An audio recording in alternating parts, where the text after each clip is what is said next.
Assalamualaikum warahmatullahi wabarakatuh. Kembali lagi di channel YouTube aku, Mutia Megawati, channel inspirasi bagi ibu rumah tangga.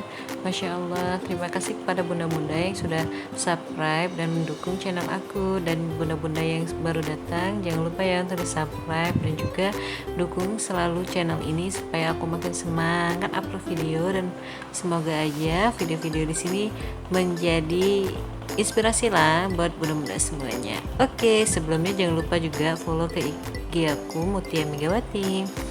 Oh ya bunda-bunda, kali ini aku mau sharing tentang cara budgeting ala aku. Soalnya ada beberapa teman yang DM secara pribadi tanyain, bagaimana sih cara budgeting? Apa tuh sih budgeting? Emang efektif ya budgeting? Nah, di video kali ini aku akan kasih share cara bagaimana aku budgeting.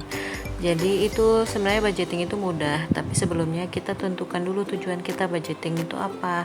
Apakah hanya untuk sebagai menghemat, atau untuk tracking aja, atau tracking pengeluaran, atau seperti apa gitu kan. Kalau aku sih tujuannya itu untuk menghemat. Dalam artian menghemat aku itu setidaknya uang yang diberikan itu cukup.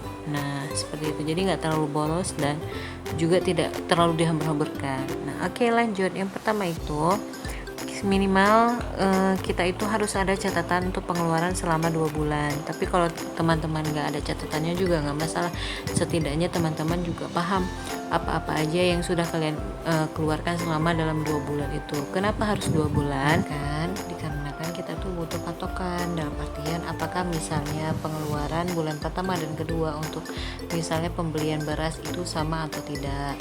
Jadi kita tahu nanti ketika kita buat pos-pos pengeluaran itu berapa kita targetkan uang yang bisa kita gunakan di dalam bulan itu.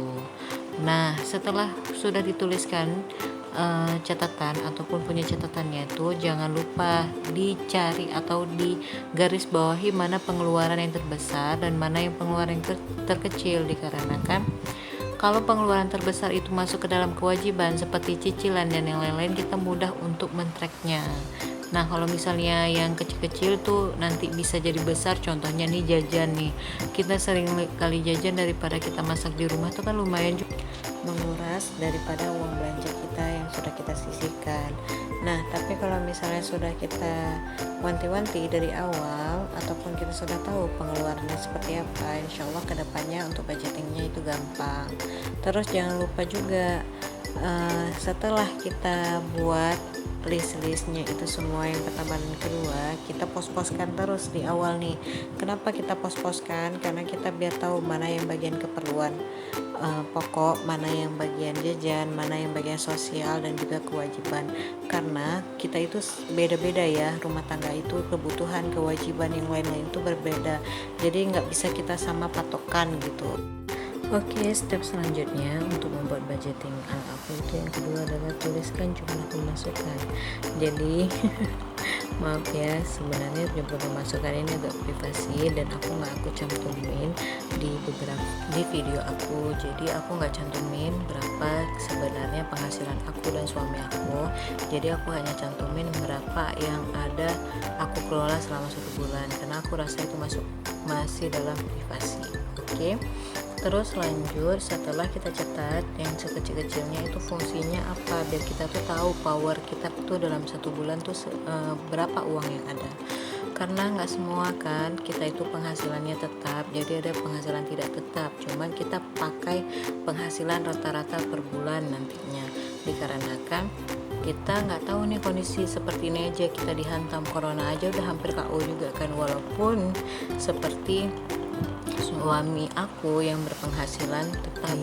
Untuk step selanjutnya itu kita harus buat pos-pos kebutuhan. Di sini pos-pos kebutuhan nggak seperti yang pos di kebutuhan di yang pertama saya suruh tadi ya.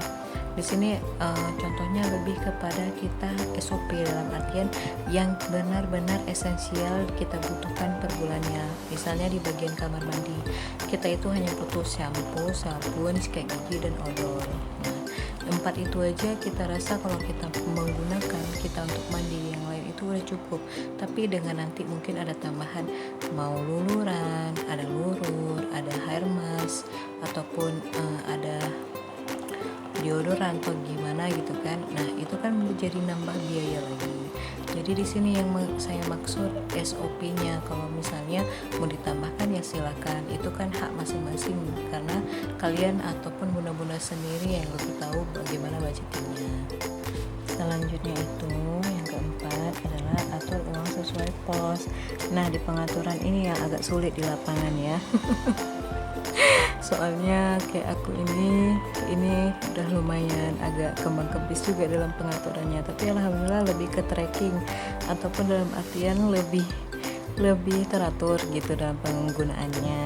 Nah, jadi kalau di sini kalian bisa buat pos-pos masing-masing tuh, pilah-pilah, kira-kira taruh aja tuh kira-kira misalnya kebutuhan rumah itu cukupnya 200.000 per bulan ataupun apa gitu ya kan, itu cuma teman-teman yang tahu.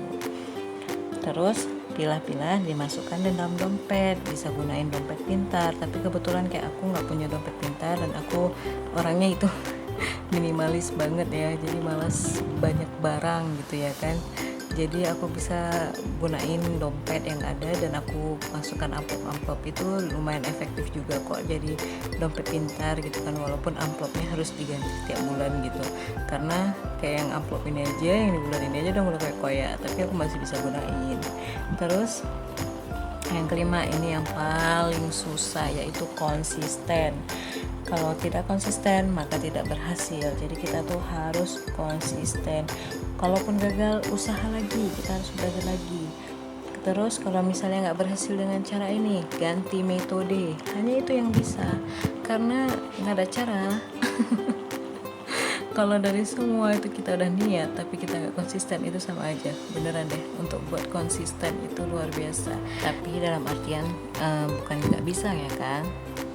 Jadi ya silahkan dicoba. Semangat ya buat bunda-bunda untuk masalah budgetingnya. Semoga video ini bermanfaat bagi bunda-bunda semuanya, dikarenakan untuk apa aku buat video tapi nggak ada manfaatnya bagi orang lain kan.